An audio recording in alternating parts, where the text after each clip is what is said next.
Here are today's top stories. PDEA reports more than 160,000 arrests in the government's war on drugs. President Duterte eyes the abolition of the road board over allegations of corruption. Authorities discover mass graves of victims of summary executions by the New People's Army. And PCOO Chief Martin Andanaz is recognized in this year's Gawad Filipino Awards.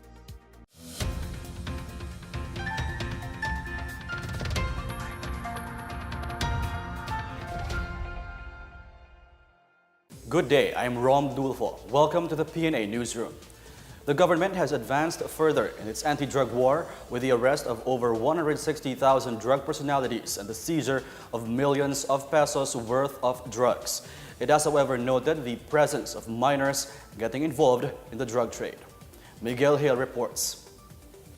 More than 160,000 drug personalities have been arrested in the government's war against illegal drugs. 51 drug personalities died in anti-illegal drug operations in November, while over 2,000 were arrested. A total of 159 foreign nationals were arrested, 48 of which were members of Chinese drug syndicates. Some 128 million pesos worth of illegal drugs and equipment were seized in November alone, bringing the total to about 25 billion pesos. The Philippine Drug Enforcement Agency says these were the numbers since the start of President Rodrigo Duterte's term up to November 30. At the same time, PDEA spokesperson Derek Carrion addressed criticisms from groups questioning the accuracy of the numbers they have presented. Carrion says that they stand by these numbers, which were collected through a rigid data-gathering process. Meanwhile, Communications Assistant Secretary Marie Rafael has called for a review of the juvenile justice law to determine its effectivity. This, as PDEA reports that about 1,000 children aged 9 to 17 have been tagged as drug pushers. Authorities have rescued nearly 2,000 children allegedly involved in illegal drug operations since the start of the Duterte administration. The Philippine National Police said they support the measure to lower the age of criminal liability. For the PNA Newsroom, I am Miguel Hill. The National Bureau of Investigation, or NBI, will follow up the Senate investigation on the smuggling of 11 billion pesos worth of drugs inside magnetic lifters. Justice Secretary Bernardo Guevara referred the Senate Blue Ribbon Committee report on the incident to the NBI for evaluation, further investigation, and filing of appropriate criminal complaints. The Philippine Drug Enforcement Agency has named former PDEA Deputy Director Ismael Fajardo and former Senior Superintendent Eduardo Asierto as criminally liable. Customs Intelligence Officer Jimmy Guban and several other personalities will also be held liable. PDEA also filed cases against entities and personalities being linked to the magnetic lifters found in General Mariano Alvarez, Cavite, including customs officials. The National Capital Region Police Office, or NCRPO, and the Philippine Army will conduct a joint probe on the couple arrested in Valenzuela as suspected arms dealer. The couple allegedly supplied firearms and ammunition to local terrorist groups and rogue politicians in Mindanao. The two yielded high-powered firearms and almost 13,000 rounds of ammunition.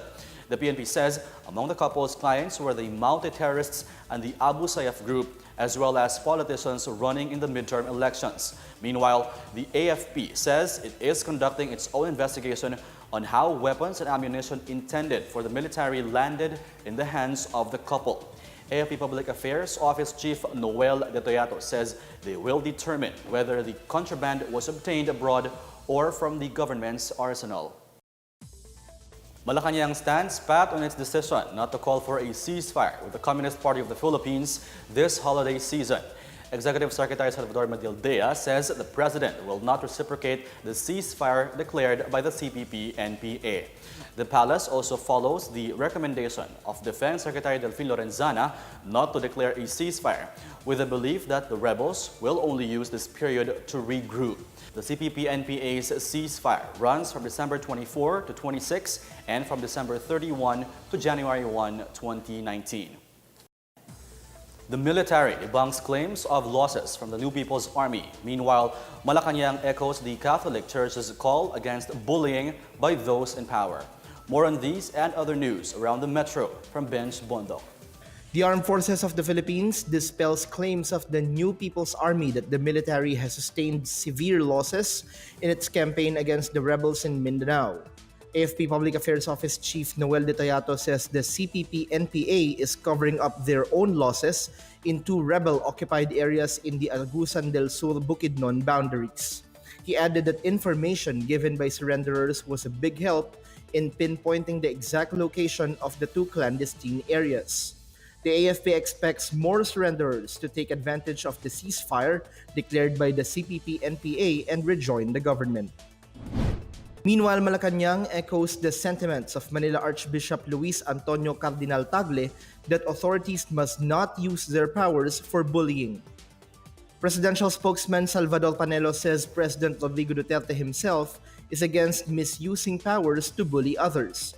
Panelo stresses that the president merely expresses his displeasure when he makes statements that would seemingly offend others. In other news, more than 820,000 jobs were created in 2018, resulting in the employment of more than 41 million workers. Labor Secretary Silvestre Bello III says available employment was brought by different sectors including the government's Build infrastructure programs. Bello notes that more workers are also enjoying security of tenure, with over 411,000 being regularized. For the PNA Newsroom, I'm Benj Bondo. Still to come, President Duterte eyes the abolition of the road board over allegations of corruption. Authorities discover mass graves of victims of summary executions by the New People's Army. More on these when the PNA Newsroom continues.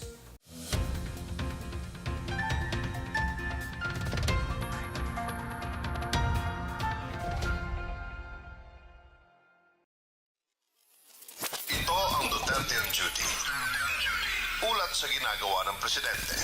December 6, Huwebes, PICC. Dumalo si Pangulong Rodrigo Roa Duterte sa 85th anniversary ng Department of Labor and Employment. December 7, Biyernes, Davao City.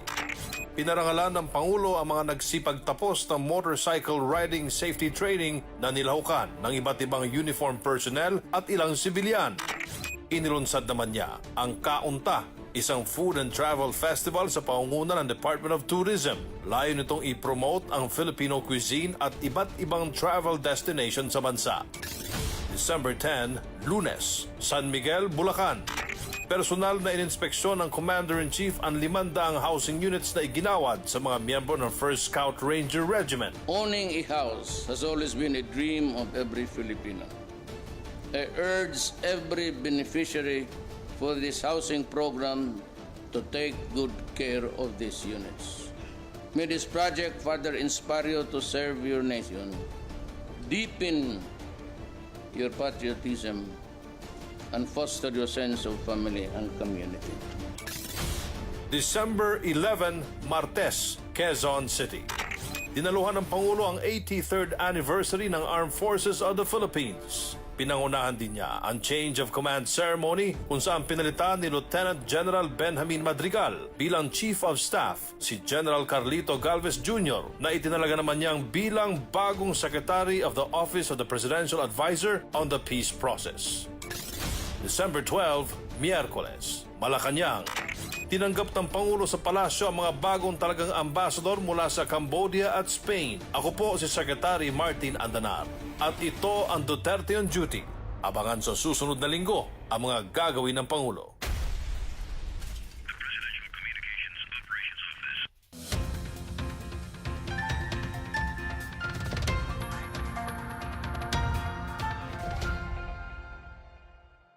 President Duterte will sign into law a bill abolishing the road board as soon as it is submitted to him. Presidential spokesman Salvador Panelo says the palace's position was based on Budget Secretary Ben Jocno's conversation with the president about the alleged corruption in the board. Panelo adds the palace is still against the release of the 45 billion peso road users tax. He said the tax should be returned to the Treasury and appropriated by Congress for specific purposes. Meanwhile, the House of Representatives stands firm on its position to keep the road board from being abolished. Majority Floor Leader Rolando Andaya Jr. said the plenary has already withdrawn its support for the bill abolishing the road board. For his part, Minority Leader Danilo Suarez dispelled allegations of corruption in the road board as baseless, saying the board has limited authority on handling the road users' tax. Miss Universe 2018 Catriona Gray received a grand welcome as she returned to the Philippines this afternoon. Gray flew to Manila from Thailand on board a private jet with Miss Universe judge Richelle Singson Michael and former Ilocos Sur Governor Chavit Singson. The beauty queen also held a short press conference where she thanked her supporters and fans. Gray is visiting Manila for a short period before leaving for New York, where she will perform her duties as Miss Universe. For the PNA Newsroom, I'm Maricor Zapata. The construction of a proposed SkyTrain monorail flying from Makati to Taguig is likely to start in the fourth quarter of 2019. Infracore Development President Kevin Tan says the company is finalizing the concession agreement for the 2-kilometer monorail project along with the proposed rehabilitation of the Ninoy Aquino International Airport, or NAIA. Infracore is part of the consortium of 7 conglomerates which offered to rehabilitate the country's main gateway. The 3.5 billion peso monorail project aims to reduce travel time from Fort Bonifacio to MRT Guadalupe, Makati, and vice versa to only 5 minutes at no cost to the government. The monorail aims to service some 100,000 passengers daily. Tan further bared that Infracore also plans to build another monorail project linking Santolan MRT-3 to Eastwood City. In North Cotabato, the Department of Trade and Industry, or DTI, says Noche Buena items in the province remain affordable. DTI North Cotabato Consumer Protection Chief Ken Wong says the prices of Noche Buena items have not changed since October 13. Prices of groceries and other basic commodities in Cotabato City are also reportedly stable. Wong says prices are likely to remain stable until the end of the month as fuel prices remain low.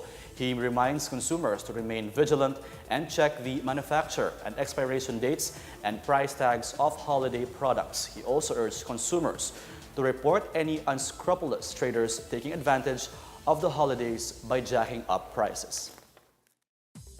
A joint army and police team tasked to discover burial grounds of victims of the New People's Army have scored their first find in Talaingod, Davao del Norte. The team operating under Oplan Lakbay Hukay reportedly found the remains of a victim of the NPA's summary execution in Sitio Dulian, Barangay Palma Hill. The remains were identified as those of Juan Datu Ulas Salangani, who was killed by the NPA 3 years ago. Police Regional Office 11 Director Chief Superintendent Marcelo Morales says 5 other mass graves have yet to be exhumed. The evidence collected will be used to charge NPA members involved in the killings. These will also be presented to the international community to show the atrocities committed by the Communist Party of the Philippines. 2 councilors survive an ambush in Zambales. Meanwhile, former rebels commit to bring peace and development in Bohol. More on these stories from the provinces from Janice Cave. Unidentified suspects waylaid and wounded 2 municipal councilors of Subic, Zambales. Police say Elizalde Ricofor and Roberto Delgado were attacked by suspects on board a red vehicle along the National Highway in Sitio Samat, Barangay Siminublan. The Zambales Provincial Police Office said a follow-up operation is ongoing to arrest the suspects. In Bohol, more than 30 former rebels joined a peace and development forum held by the Kauban sa Reforma Former Rebels and People's Advocacy for Collaboration and Empowerment Incorporated. CENTCOM Commander Major General Noel Clement led the distribution of livelihood and reintegration assistance. The former rebels were urged to help the government and the people to achieve peace. Meanwhile, the Department of Health and the Government of China unveiled the newly completed Regional Drug Treatment and Rehabilitation Center in the Sarangani town of Alabel. Jin Yuan, commercial counselor of the Chinese embassy, said the facility reflects the cooperation of China and the Philippines, as well as the efforts of the provincial government of Sarangani. For his part, Health Secretary Francisco Duque III said the facility was a huge boost to President Rodrigo Duterte's campaign against illegal drugs. The facility will start its formal operation next year. For the PNA Newsroom, I'm Janice Cave. Up next, PCOO Chief Martin Andanar is recognized in this year's Gawad Filipino Awards. Robert Bolick signs a 2-year contract with Northport Batang Pier. The PNA Newsroom returns after these reminders.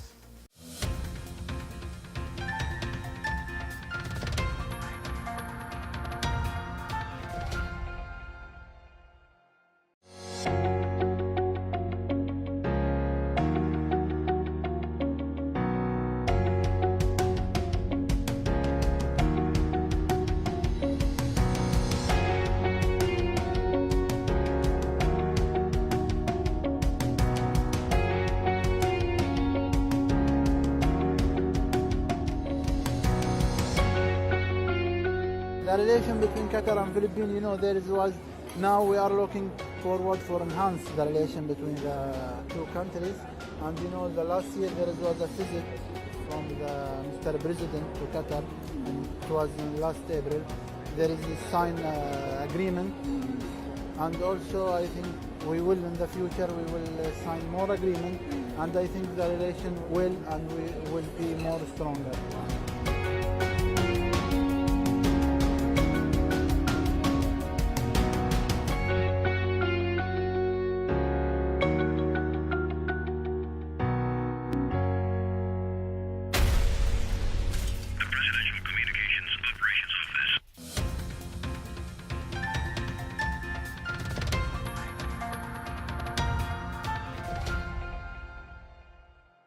In other news, PCOO Secretary Martin Andanar was among the personalities recognized at the Gawad Filipino Awards held on December 17. Gawad Filipino presented Andanar with the dangal ng Sambayanang Filipino Award for Pinakamahusay sa Paglilingkod Bayan. Presidential Task Force on Media Security Executive Director Undersecretary Joel Ego received the award on behalf of Andanar. Last month, Andanar was awarded the Most Outstanding Public Servant during the second Diamond Golden Awards. Andanar was also recognized by the National Press Club or NPC for his support to press freedom and the welfare of the Philippine media community. Under Andanar's leadership, the PCOO's attached media agencies, including the Philippine News Agency or PNA, have improved significantly in just less than 2 years. Andanar has also pushed to revert the PCOO to the Office of the Press Secretary. In our foreign news, violence continues to escalate in France as 17 persons are arrested amid protests by the Yellow Vest movement. The 17 persons were suspected of setting the barriers of the Bandol toll station in Var town, southern France. Following the fire, the A50 motorway was closed for an indefinite period. Protesters continue blocking motorways since over a month ago to oppose the French government's economic and fiscal reforms as they express their anger over higher living costs. Vinci Autoroutes, which operates most of the motorways in the south of France, estimated that the blockades and damages to facilities would cost the company tens of millions of euros. PBA rookie Robert Bolick has signed a 2-year contract with Northport Batang Pier. Northport earlier picked Bolick as the number 3 overall pick in last Sunday's rookie draft. The former San Beda star will play for Northport under a max deal worth 4.4 million pesos. Meanwhile, number 2 pick Ray Parks is the subject of a reported trade by the Meralco Bolts with Talk and Text and Blackwater.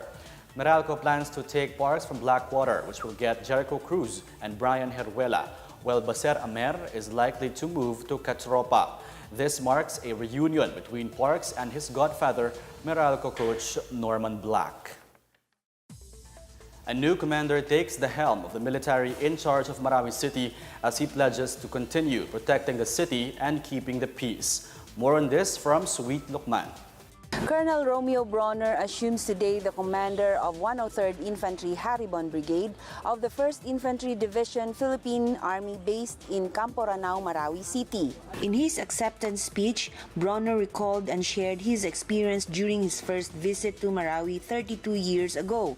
According to him, upon knowing that Marawi broke out, he immediately felt the need to go to Marawi and to do his share. He asked his uncle, who has served in Marawi also for a time. He was advised only two things: respect the culture of the Maranaos and make sure your soldiers are disciplined. With those two important advice, he came up with 3 operational objectives: continue to run after the remnants of Maote ISIS, to make sure the 2 elections next year will be credible, honest, and peaceful, and to continue to support the rehabilitation of Marawi through Task Force Bangon Marawi and Task Force Tabang. Before his latest assignment, Bronner was the Deputy Commander of Joint Task Force Ranao and has been supporting Task Force Bangon Marawi up to this time. Presiding General Officer and the Commander of 1st Infantry Tabac Division, Major General Roselier G. Murillo, was the guest speaker. Attending the ceremony were Lanao del Sur Governor Bijoria Soraya Adjong, Congressman Ansaruddin Adjong, Butig Mayor Attorney Dimnatang Pansar, and several board members. For PNA Newsroom, Sweet Lukman, Philippine Information Agency. Let's now check out the weather forecast for Metro Manila and the rest of the country.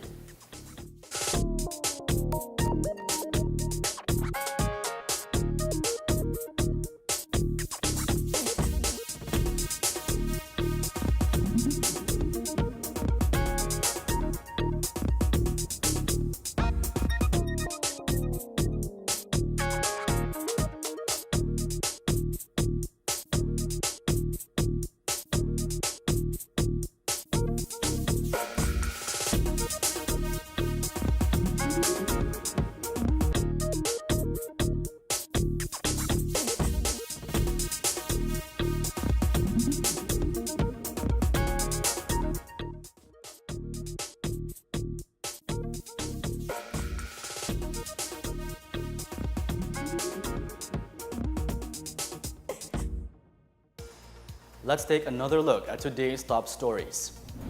PDEA reports more than 160,000 arrests in the government's war on drugs. President Duterte eyes the abolition of the road board over allegations of corruption. Authorities discover mass graves of victims of summary executions by the New People's Army. And PCOO Chief Martin Andanal is recognized in this year's Gawad Filipino Awards. Thank you for watching another edition of the PNA Newsroom. To check out these and other stories, visit the PNA website or follow the Philippine News Agency on Facebook and Twitter. For more stories about the government and how it serves the Filipinos, look for these hashtags in all our social media platforms and websites. 6 days more to go before Christmas. And that's your daily dose of the latest news and information that you need to know from the PNA Newsroom. I'm Rom Dulfo. Good day.